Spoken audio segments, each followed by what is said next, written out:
Last lesson in terms of chapter 4, looking at applications of derivatives. And what's kind of interesting about this last lesson is that we're actually going to begin introducing what we're going to start with when we come back from break. This lesson is about something called antiderivatives. And essentially, this is going to introduce us to our first problem where we find something called an integral, all right, which is going to be the bulk of what we talk about when we start back in January. Okay, so essentially, when you see the term antiderivative, all right, you guys know that prefix anti. You've learned that a long time ago, probably middle school. So essentially, we're going to just go backwards of what we've been doing. So if you look at the notation here, this just says that we can find functions that are antiderivatives of our lowercase f. And as long as we put a plus c for a constant after it, then we have what is called a family of antiderivatives. Okay, so we'll talk about the very last question about how to find a value for c when they want it. But like you'll see on the review questions for antiderivatives, a lot of times just having that plus c is fine as the answer. Okay, or as a part of the answer, I should say. Let's start very, very simple. Okay, so we're going to find the antiderivative for 3x squared. All right, so I'm going to try to find a capital F of x, which is the antiderivative of this lowercase f of x.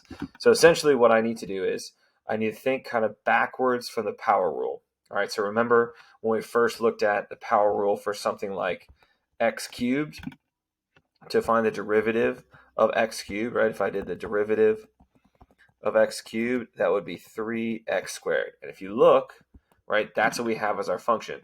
So this x cubed, right, this x cubed here is going to start off the antiderivative family of functions. And the only way to get, or the way to finish this is to write plus c for a constant. Like, so x cubed plus 2, x cubed minus 7.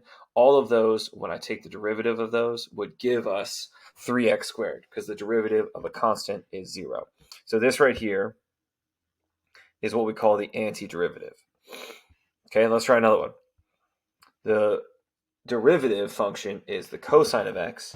So we're trying to find the antiderivative of the cosine of x. So if you think back to your derivatives, right? Remember, the derivative of the sine of x is equal to cosine of x. All right, so our antiderivative is going to be sine of x plus c. Okay, where again, c can be any number as long as it's a constant. Okay, so that's kind of the basics for antiderivatives. Let me show you the introduction to an indefinite integral, all right, which is really just a more formal way of what we just found. All right, so essentially, we've already kind of looked at, highlighted here, we've looked at this. We just found that antiderivative with the families there. To make it a little bit more official, we have this symbol here, right? That symbol right there, which says the integral of your f of x function, all right? And then we found the antiderivative is the answer there. So there's a bunch of rules you can use for integrals. There's a whole appendix I can show you in your textbook if you want. I'm not going to worry about that just yet, right? We're going to, when we come back in January, we're going to spend a lot of time on integrals, so I'll introduce it more then.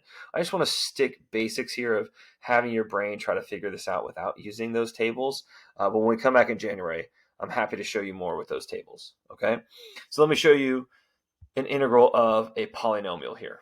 All right, so we're trying to figure out a function, right? A function that when I take the derivative, I get 5x cubed minus 7x squared plus 3x plus 4. Okay, so the way that I always did this when I was in high school was the first thing I do is I just put, I know I have x to the fourth power, I know I have x cubed, I know I have x squared, and I know I have x, right? Because taking the derivative of those using the power rule is going to give me x cubed, x squared, x, and then a constant. So let's start with the first one. I need it to be 5 when I'm done with the derivative, okay? So the way I do this is I put 5 and then over that power, right? So if I multiply 5/4 times 4, I get just a 5. Same thing here. So minus 7/3, because 3 times 7/3 is going to be 7.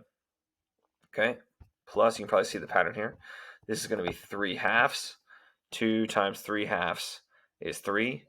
And then this last one here is just going to be 4 over 1, right? Because x to the first power, but I don't need to write 4 over 1, just write 4. The derivative of 4x is 4. Okay? So adding the plus c here to make it official, this is the integral or antiderivative of 5x cubed minus 7x squared plus 3x plus 4. All right, so it's just a more complicated version of what we were doing earlier. Okay, let's try this one. This one says the integral of tangent of x times cosine of x dx. So the first thing I notice is I see tangent of x. So I'm actually going to first write this. It's been a while since I've done an integral symbol. So tangent of x can be rewritten, right? Tangent of x is the same as sine of x over cosine of x. So I'm going to do that first. So replace this as sine of x over cosine of x times cosine of x dx. You'll notice that the cosine of x are going to cross out. So I have the integral of sine of x dx. All right, and we know this one, right? The derivative of cosine is going to be negative sine, but I don't want negative sine, I want positive sine. So I want negative cosine of x plus c. That's going to be our integral for sine of x times dx. Okay, because remember the derivative of cosine is negative sine, but I don't want negative, I want a positive, so I got to throw that opposite sign in there. Okay, and let's go ahead and look at the next one. Now the next one, which is our very last one, is when they give you an initial starting value. All right, so essentially is we're going to do the same thing we've been doing, find the integral or antiderivative of sine of x. And then instead of just writing plus c, we're going to use this last little piece of information to find what c actually is. So the integral of sine of x dx, all right, which is what we just found over here, right, is negative, or the opposite, of cosine of x plus c. But they're telling us that when I plug in 0 for x, I need it to be equal to 5, right? That's that last piece of information. All right, well, the cosine of 0 is 1. So this is the opposite of 1, which is negative 1.